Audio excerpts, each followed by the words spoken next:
Happy Memorial Day, everyone. Just yesterday I saw Gladiator, one of my favorite movies.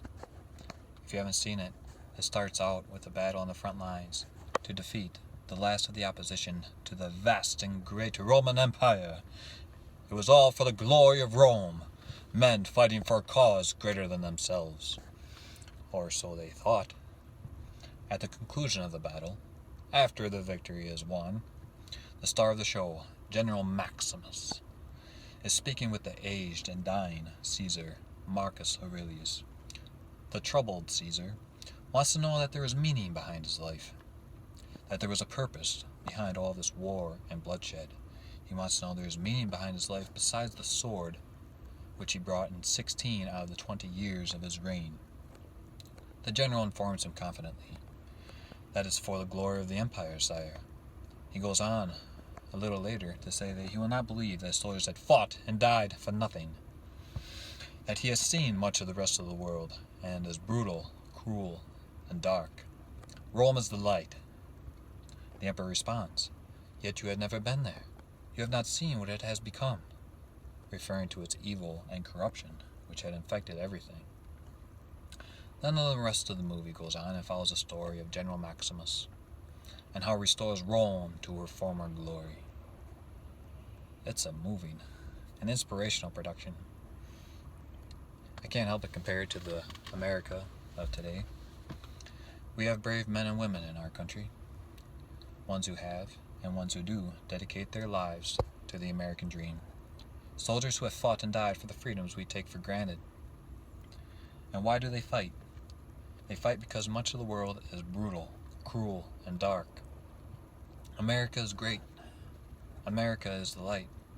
This is why so many people come to America. It is worth fighting for. It is worth dying for. Or at least it used to be.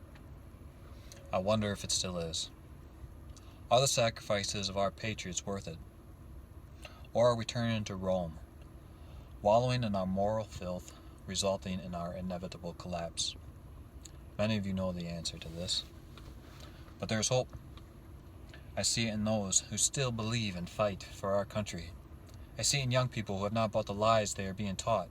I see it in legislation that is being passed in something like 6 states now, which put major restrictions on abortion, which is the genocide of our own people. I look forward to the day when abortion is no longer happening in this country. Countless lives have been lost, and untold millions are suffering from the lies they have been told.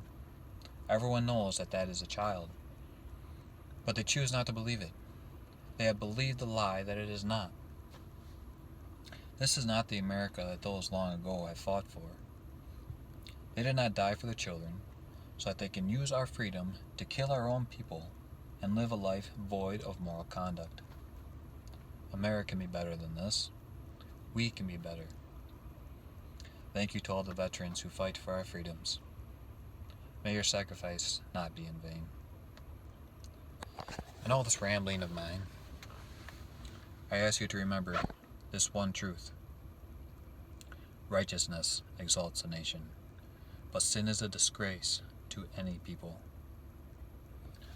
Thank you for watching, and God bless.